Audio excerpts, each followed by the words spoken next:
So, just jumping on here live. As a few of you know, I'm sure, hi Rena. I have, I put a post in my stories the other day about how I found this new place that I'm living in, and how it came to be, how I created it, how I called it in, how I manifested it, and I just wanted to share that story. There was a resounding yes from tons of people saying they wanted to hear the story, so I thought I'd share it with you today. So yeah, as most of you know, I've been in Bali the last year and a half, and I just got back to Canada a couple of months ago, and I've just been moving around quite a bit, seeing my family up in Quesnel and Kamloops, and some in the Lower Mainland, and I've got some friends in Squamish, so I was staying there for a little while and trying to figure out where exactly I wanted to live. And I had been just taking some time to kind of get back to this life here in Canada, and how different it is to where I've been. So just getting a feel for what was important for me when looking for a home and a place to live. And originally I was thinking about Squamish because I have some friends there. It's on the mainland. It's easy to sort of get to my family if I need. And it's got mountains and it's close to the ocean. It's a really beautiful spot. But something wasn't quite feeling right about it. And I had been considering, I definitely on my list was somewhere near a body of water and near nature and somewhere quiet. And Squamish was wonderful, but it wasn't quite as quiet as I wanted it to be. And so I felt this call to the Sunshine Coast, and I'd only been here once before. But when I was here years ago, I stayed with my ex in this beautiful Airbnb, and it was like, whenever I picture what I want my dream home to be, it was exactly that. So I had this like something in me that was like, Sunshine Coast, there's something about it, and so I decided to start exploring. I just I borrowed a tent from a friend, and I just decided to hop on a ferry and come over and spend a few days, and met some people. I had one acquaintance here, and that was it. I didn't know anybody. And I just felt this really strong pull. And actually, before I came over on the ferry, I took some time in deep meditation and just sitting with myself and considering what it was that I really wanted, and just listening to that internal guidance system. And I asked about Squamish, and it was as if the words just sort of floated down. No, just not. It's not right. And then I asked about another place on the island, on Vancouver Island, and there was it kind of felt like there was a little potential there, but it still wasn't quite right. And as soon as I asked about the Sunshine Coast, it was like the whole left side of my body just started tingling, and I just felt so my whole body was being pulled to the left. And that right there was like, yeah, there's something about it. It's something that I need to explore over there. So just one little quick thing as well, first about manifestation. It sounds like such a magical thing, and it kind of is, but it really is just about asking for what you want. It's about co-creating and calling in what you want, and then going after it. It's not passive. It's asking for what you want, getting really clear on your values and what it is that you really want and need, and why you want these things. And then it's about taking action, taking little steps along the way to make those things happen, and to call them into your life. Because everything that's been created in this world starts, everything that has been invented, everything starts as an idea or inspiration, and then it comes through, and then we start to bring it down into the physical realm. We start to create, we start to see if it's possible, we see if it's aligned with who we really are, and then we manifest it. So manifestation is just manifesting, bringing something as an idea into the physical. Okay, So when we're crafting and creating our lists of what it is that we want to call in, it's really important that we're taking that time to sit and think about our values and think about why we want what we want and really get down to the nitty-gritty. And so for me, I had done a lot of reflecting, a lot of looking at the times in my past when I was happiest, what brought me the most joy in my living situation in particular, especially because I'm working from home even more these days, working online, with what the world's going through, this whole situation. So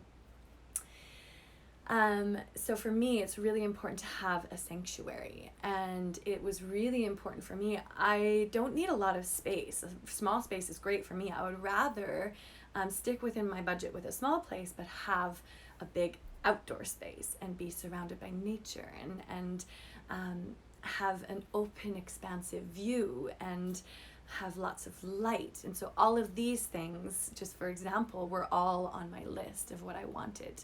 And somebody else might have different values and different things that are important to them. I also really wanted a nice, beautiful space where I can sit and do my morning practice every day, and where I can do some filming, so I can do some yoga embodied movement, so I can do some embodied practices with my clients, and so I can see my one-to-one clients as well and have that private space to be able to do that, and a space that feels so peaceful and calm. So those were all on my list. So when you are in this manifestation process, always making sure that you're taking that time to really sit with why you want what you want.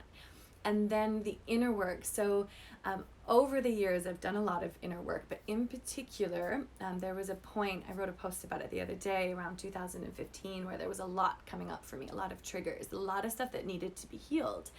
And it took me some time to navigate that, and started finding my teachers and my guides and my coaches and my healers and my therapists, and doing self-therapy so that I could work on those things, so that I could start to build my self-worth, so that I could start to heal all those old wounds that I had from childhood, that all of us have. Those moments when we've experienced any pain or any shame, or as a child seeing things as black and white and not really fully understanding what's going on around us, and taking those things on as shame and pain and fear. So in particular, so from 2015 I started doing a lot of that work, but in particular the last 3 years doing a lot of the energetic work, doing my Reiki level 1 and 2. I did my first Vipassana, which is a 10-day meditation retreat. It's not a retreat, it's you're sitting for 10 hours a day, 10 days in a row in meditation, and it's profound. And yeah, so doing that work, working on the energetics, and starting to ask for help and for guidance from those who had been where I was, and doing that shadow work, which is essentially, so your shadow is like I said before, those moments of pain and shame and discomfort, or things, other people that you're seeing going through difficult times or being shamed for certain things. You put those into this deep, dark place, your shadow, this place where no one will ever see that part of you exists, because there's a lot of shame there. So I did a lot of work on bringing those up and clearing them with the right people who I fully trusted.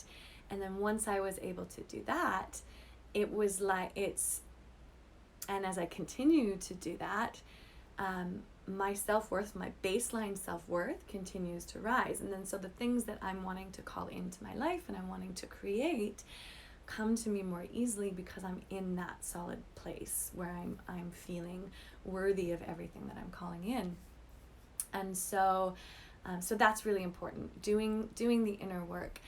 I've manifested many things over the years, but it was I followed lots of different teachers and people online, and learned all the tools and techniques, and have been manifesting things, because I've been in that place of like, yes, I on a conscious level, I am deserving of this. And so some things would come in that they maybe weren't quite in alignment with what I wanted. But I could see this pattern of asking for what I wanted, and those things slowly starting to fall into place and coming in. So yes, so crafting your list, making sure it's in alignment with your values, and asking why you want what it is that you want. And then doing that inner work, that inner child work, that shadow work, all of that work that builds your self-worth so that you come into a place where you're in alignment. And then, so more recently, I have discovered some manifestation tools from a company called To Be Magnetic. And I really love the languaging that they use. They use the word expanding. And this was one of the tools that I think I had not really fully understood, was seeing other people who were my expanders, doing exactly what it is that I wanted, living where I wanted, having all the things that I wanted to create in my life. And so seeing that it was possible.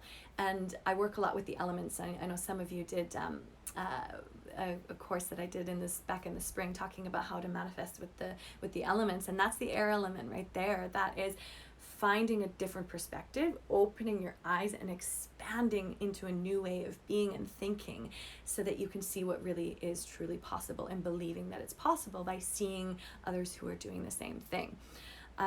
So that was a really important one for me. And then also the strengthening my intuition and strengthening my boundaries, looking at all these tests that were coming up that were telling me that I couldn't have this thing that I wanted for what I wanted, for within my budget, for example, from this home that I'm going to tell you about in a moment, and being able to stay with what's important to me and not settle for something that maybe I would have settled for in the past. So anyways, back to my story about coming to the Sunshine Coast. So I had this really strong pull, this really strong intuition that this was where I needed to be. And I thought, you know what, if it's not where I need to be, then that's okay. Then it won't come through. Because people were saying to me like, oh, it's really hard to find a place to live over there.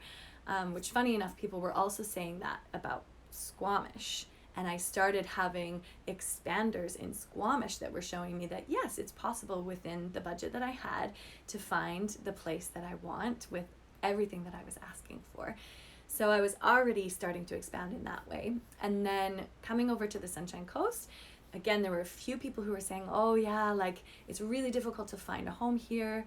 And I just kept saying, if it's meant to be, if it's right, I'm trusting that something will come along for me. So I just kept choosing where to focus my attention on the fact that there's possibility, rather than listening to every naysayer that said that it wasn't possible. And there was a Facebook group for the Sunshine Coast, looking for places, and on that group there was so many people that were looking for homes that couldn't find homes, and the prices of the homes that I was looking for were a little bit higher. And so the day before I decided to come over to the Sunshine Coast, and I had that really strong intuition that this is where I wanted to be, I had 2 tests come through.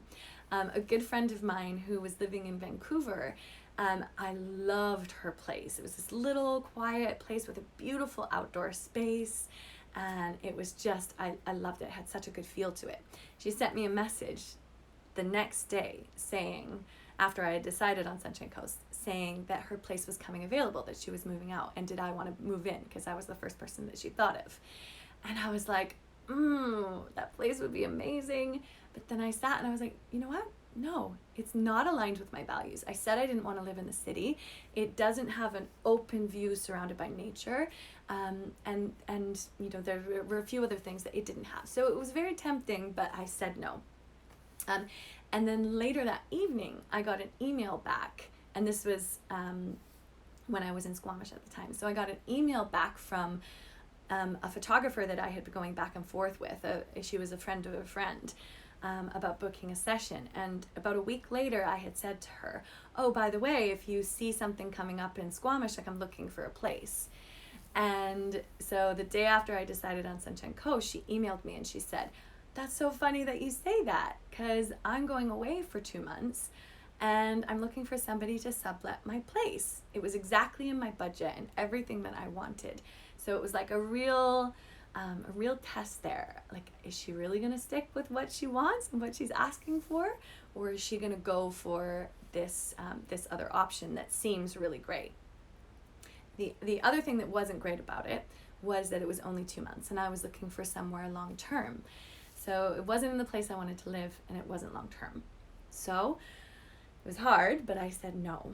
Came over to the Sunshine Coast, started exploring, felt so connected to this place. And then that was when I went for a hike at Pender Hill. And I was up on that mountain, and even on my way driving here, I was like feeling so connected to it. I was like, this is it. Like, this is where I want to live. Wow, it's just, imagine what it would be like to live in this place and just have all these hikes nearby, be somewhere so quiet and peaceful, so surrounded by nature, lots of beautiful wildlife. And then I only realized just recently, as I moved in a couple of days ago, how close it was to Pender Hill. It's literally a 5-minute drive from here. So I thought that was pretty cool. So anyways, so then came the process of trying to find my place. So I just went back onto that group, and I saw a post of this woman, this little beautiful cottage, 1-bedroom cottage, or maybe it was a studio. I was looking for 1-bedroom or studio, something open plan. And it was exactly in my price range, and surrounded by nature, big outdoor deck, and big view, open view of the water. And there was like 30 or 40 comments underneath it from all these people who wanted it. And it was like a few hours earlier that she had posted it. So I was like, I'm gonna send her a message anyway. Didn't hear back. And I was like, okay, that's okay, but now I know it's possible in my price range with everything I want. So that was, again, a way to expand my belief in the possibility of it coming through. And then I kind of scrolled down a little bit further, and I found this post. The photos weren't that amazing, but I was like, okay, it's got this big outdoor space.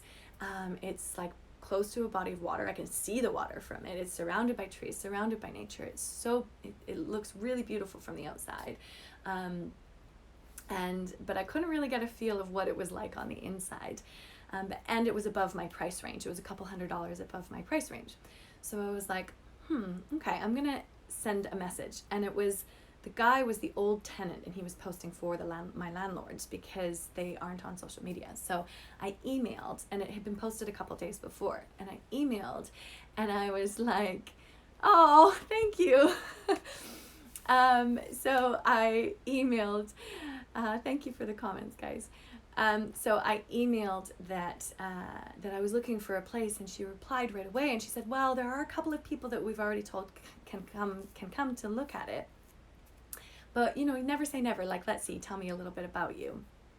And by this time, I had actually left the Sunshine Coast. I was only here for a few days just to get a feel for it.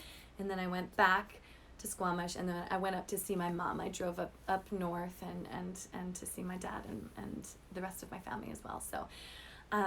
So at this time, I was just emailing back and forth with her, and got a really good vibe from her. She was super engaging and really lovely, and we had a really nice thing going. So I was like, okay, so maybe somebody else will find it, but that's okay. Like, let's see, if it's meant to be, it'll be. And so I had a little viewing on FaceTime with her, so her and her husband, so I could see the place. I was like, yeah, it looks great. Yeah, I would love it. And then I was like, okay, so I've seen it, like, let's go back and forth, let's talk about it. So I sent an email and explained how much I loved it, but I explained that I had looked at my budget, and that this is what I was comfortable with spending every month, and that I completely understood if it wasn't right for them, but it was what was going to work for me. So and utilities and Wi-Fi and everything was included as well, which was also on my list. So I sent her the email, and she sent an email back saying, I don't think that's going to work for us, but never say never. So I was like, okay, and we continued to chat back and forth.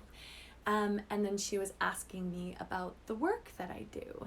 And I came to find that she was a Reiki practitioner and massage therapist. And so I just sent an email back explaining what I do because she had asked about it.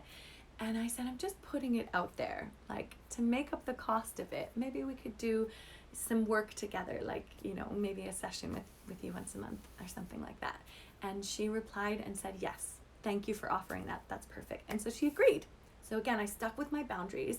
I didn't sacrifice and overextend myself because I really wanted the place.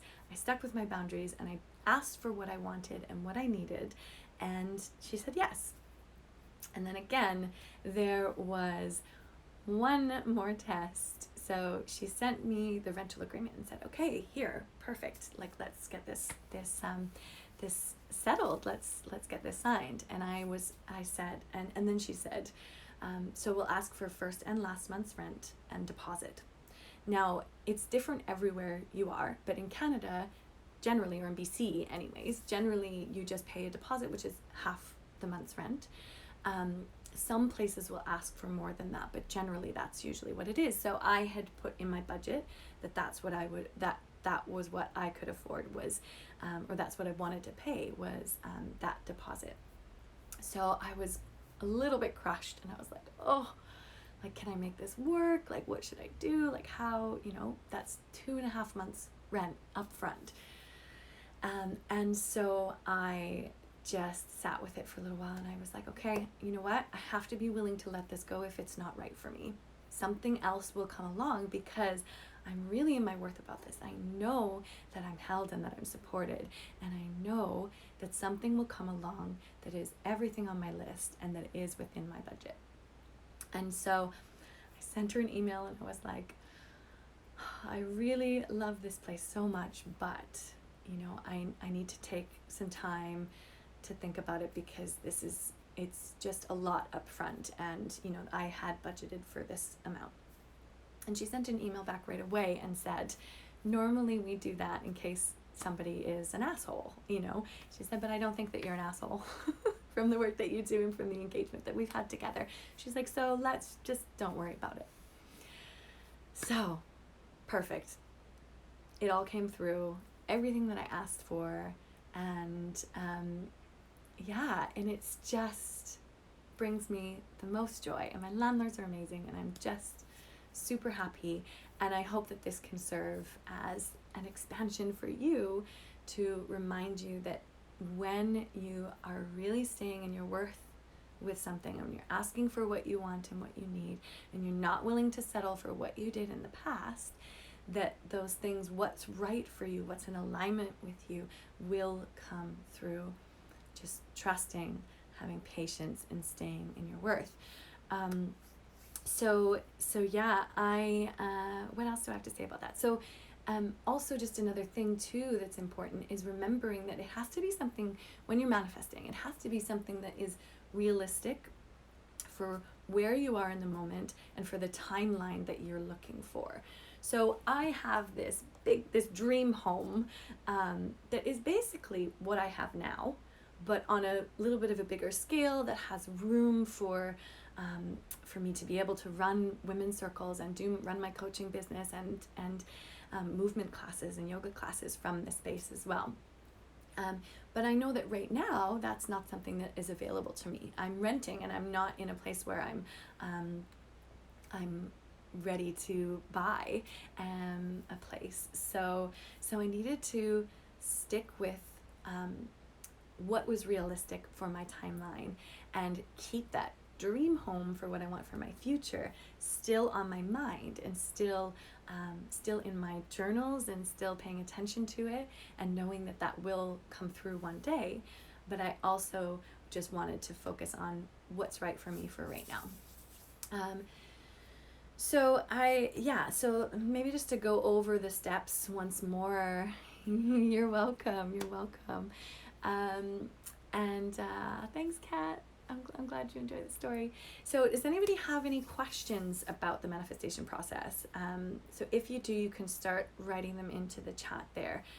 And just for me to go over the process again once more to just make it quite clear. So the being in your worth and doing the shadow work and healing the wounds and doing the inner child work, all of that takes a lot of time. It's a process. It's a journey of healing. So if that's something that you are interested in looking at or working on, looking at the energetic side of things, healing using many different embodied tools, that's something I can definitely help you with. So you can always send me a little message. I've got some free resources on my website as well, so you can always check those out. And I am primarily working with women at the moment, because specifically what we're working on is directed at for women. So if there's any men that are watching who are interested as well, I can direct you to some amazing male coaches and healers that can support you as well. So doing the inner work and looking at the ways that you are blocking yourself from receiving everything that you consciously know that you deserve, but on a subconscious level, there's something that is energetically blocking you. There's something that you haven't quite fully excavated and cleared and healed, so that you're in that your highest self-worth with whatever it is that you're calling in. So that's the first step, is to do that inner work. And then to start crafting that list. So start looking at exactly what it is that you're wanting to call in and create. Starting to get specific on what you want. And remember, you can always refine it and change it as you go. As you write down everything that you want, you can look at each aspect and say, okay, why do I want this? Am I trying to prove something to somebody? Am I trying to look a certain way? Or is it because I want to feel a certain thing? And it's something that's really aligned with who I am, with my values, and not something that I'm looking at everybody else wanting and having and needing and thinking that it's something that I need as well. So again, just getting really clear on what's important to you and why you want these things in your life and why you want to create this in your life. And then allowing yourself to start to see what's really truly possible, really expanding your mind. So this goes through, just to come back to the 5 elements, which we worked on last time in the spring, and I'm going to start bringing some of these tools forward again. But doing that healing work and that inner child work is all earth and water element. It's all root and sacral chakra. When we come into our values and what we really want, our true desires, that's coming into the element of fire, that's coming into Manipura, our 3rd chakra. When we come into the heart space, the element of air, this really expansive place, it's believing in what is possible and seeing things in a new light from a fresh new perspective. So being able to go out there and look at the people in your life who have what it is that you're calling in, and they're really in alignment with your values. So you can start to see that things are possible. And then the last step is staying in your worth, sticking with your boundaries and not settling. And when you look at your list, if there's something where you're like, there's an aspect on that where I'm like, well, I could do without that, is it something that is a non-negotiable for me? Is it something that's really aligned with my values that I really want to stick with? Or is it something that I was kind of like, yeah, that would be cool to have, or yeah, that would be cool to have, but maybe it's not exactly what I need. So I'm okay with letting that point on my list go. So again, that's the whole refining process. So yeah, so that gives you some steps. If you have any questions, all right, let's see. Has anybody posted any questions about the manifestation process? Was that all? Don't have any questions so far. So was that all pretty clear for you all? And if so, great. If you have questions that pop up later and you want to send me a message, then feel free to send me a message. I hope you've enjoyed this story, hearing about how I've called in this beautiful space, and I'm so looking forward to sharing more of these tools right from my new beautiful little space. So yeah, I guess that's, wow, 30 minutes already. Wow, time goes quickly. Yeah, so it looks like nobody has any questions. So just sending you all so much love. If you do have questions or you're watching this later in my feeds, then you can just send me any questions that you might have. And yeah, again, link in bio if you want to go to my website and check out some of the resources there. I'm coming up with some more. I created lots of free resources over the years. There's only one on my website right now. If you sign up for my mailing list, you'll receive this. You can join this workshop. But I've also got a few that help you to deal with triggers, that help you with reprogramming. I have quite a few videos that are that teach you how to trust your intuition. I've got a series of videos that I did on Instagram, and a few of them are on YouTube as well. So I'm going to gather those together and create some resources, because quite a few of you have been asking how to work through those triggers and how to manifest and how to co-create as well. So I'm going to be bringing you some more resources soon. And at the end of this month, I'm going to do a free complimentary workshop to lead into another group coaching program that I'm also going to include some embodied movement in. So stay tuned for details on that. If you're interested in learning more, send me a little message, a DM, so that I can make sure that you're on the list, and I can make sure to update you as soon as it's all coming through. So I hope to see you at the end of the month. I'll give you details soon, and until then, lots of love, and well, yeah, we'll see you soon.